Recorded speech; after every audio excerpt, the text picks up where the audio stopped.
সকাল বা বিকেলের নাস্তায় কি বানাবেন তাই নিয়ে অনেকেই চিন্তায় থাকেন। তাই তো আজকে একটা সহজ নাস্তার রেসিপি, আর সেটা হচ্ছে ময়দা, সবজি ও ডিম দিয়ে খুব সহজেই মজাদার ও লোভনীয় একটা নাস্তার রেসিপি শেয়ার করছি। আশা করছি আমার আজকের এই রেসিপিটা আপনাদের ভালো লাগবে। Hello everyone, welcome back to kitchen of Seema. চলুন আমরা আমাদের আজকের এই নাস্তার রেসিপিটা দেখে নিই।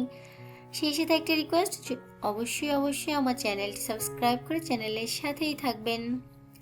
এই নাস্তাটা বানানোর জন্য প্রথমে একটা বোলে আমি 2টা ডিম ভেঙে নিচ্ছি।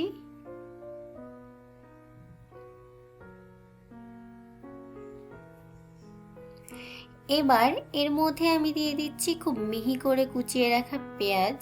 এটা আমি 2 টেবিল চামচ পরিমাণ দিয়ে দিচ্ছি। এখন এর মধ্যে দিয়ে দিচ্ছি কাঁচামরিচ কুচি 1 চা চামচ পরিমাণ। ঝাল বেশি চাইলে বেশি দিতে পারেন।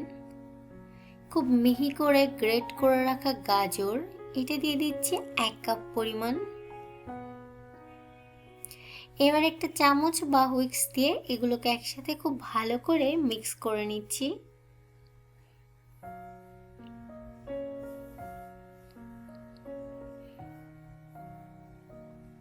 খুব ভালো করে এটা মিক্স করে নেওয়া হয়ে গেছে। এখন এর মধ্যে আমি দিয়ে দিব জল, আর এখানে আমি হালকা কুসুম গরম জল ব্যবহার করছি। এখানে আমি জল দিয়েছি 1/2 কাপ এবং আরও 1/4 কাপ পরিমাণ। এবার জল দিয়ে এটা ভালো করে মিক্স করে নেওয়ার পরে এখানে আমি দিয়ে দিচ্ছি ময়দা 1 কাপ পরিমাণ।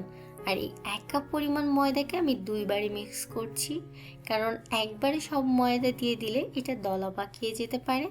তাই আমি প্রথমে অর্ধেকটা দিয়েছি আর সেটা মিক্স করে নিচ্ছি, তারপরে বাকি অর্ধেকটা দিয়ে মিক্স করে নিব। অবশ্যই চেষ্টা করবেন হালকা কুসুম গরম জল দেওয়ার, কোনোভাবেই বেশি গরম জল দেওয়া যাবে না। আর এখানে আমার জল লেগেছে 1/2 কাপ আর 1/4 কাপ, আপনাদের একটু কম বেশি লাগতে পারে। দেখুন মিক্স করা হয়ে গেছে। এবার এর মধ্যে আমি দিয়ে দিচ্ছি লবণ স্বাদ মতো, আমি 1 চা চামচ পরিমাণ দিয়েছি। ধনে গুঁড়ো দিয়ে দিচ্ছি 1/2 চা চামচ। লাল মরিচের গুঁড়ো দিয়ে দিচ্ছি 1/2 চা চামচ। আর দিয়ে দিচ্ছি হলুদের গুঁড়ো দিয়ে দিচ্ছি 1/4 চা চামচ। এবার এই সব কিছুকে আরো একবার ভালো করে মিক্স করে নিচ্ছি। এখানে ব্যবহৃত যে কোনো মশলা বা যে কোনো উপাদানের পরিমাণ কম বেশি করে আপনি দিতে পারেন আপনার টেস্ট অনুসারে। এখন এর মধ্যে আমি দিয়ে দিচ্ছি টমেটোকে আমি চপড করে কেটে রেখেছি, এটা দিয়ে দিচ্ছি 1/2 কাপ মতো। আর দিয়ে দিচ্ছি ধনেপাতা কুচি, এখানে আমি ধনেপাতা কুচিও 1/2 কাপ দিয়ে দিচ্ছি। এবার এই সব কিছু একসাথে খুব ভালো করে মিক্স করে নিচ্ছি। দেখুন আমাদের এই মিক্সচারটা মিক্স করা কমপ্লিট। এখন আমরা এটাকে ভাজতে চলে যাব। এটা ভাজার জন্য প্রথমে একটা ফ্রাই প্যানে আমি সামান্য তেল ব্রাশ করে নিচ্ছি। আর যে ফ্রেমের মডেলে আমি বানাবো সেই ফ্রেমটাকে একটু তেল ব্রাশ করে নিচ্ছি। এবার এই ফ্রেমটাকে ফ্রাই প্যানের মাঝে বসিয়ে দিচ্ছি। আর যে মিক্সচারটা আমরা তৈরি করে রেখেছি সেটা থেকে কিছু পরিমাণ নিয়ে এই ফ্রেমের মধ্যে দিয়ে দিচ্ছি। এখন একটা ঢাকনা দিয়ে এটাকে ঢেকে দিব 3 থেকে 5 মিনিটের জন্য। চুলার আঁচটা একদমই লো হিটে রাখতে হবে। এরপর ঢাকনাটা উঠিয়ে নিচ্ছি। এটা ঠিক মতো এক পাশ হয়ে গেলে ফ্রেম থেকে একাই ছেড়ে আসবে। তবে যদি না আসে সেক্ষেত্রে আপনি একটা টিস্যু দিয়ে এটা ধরে একটা চামচ দিয়ে একটু ছাড়িয়ে দিবেন, তাহলে দেখবেন খুব সহজেই উঠে আসবে।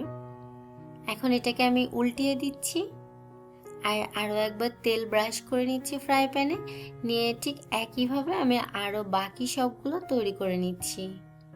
দেখুন আবারও ঢেকে দিব। ঠিক একইভাবে সবগুলো পিঠা আমি তৈরি করে নিব। দুপাশে কমপক্ষে 3 থেকে 5 মিনিট করে আলাদা আলাদাভাবে দিয়ে নেব।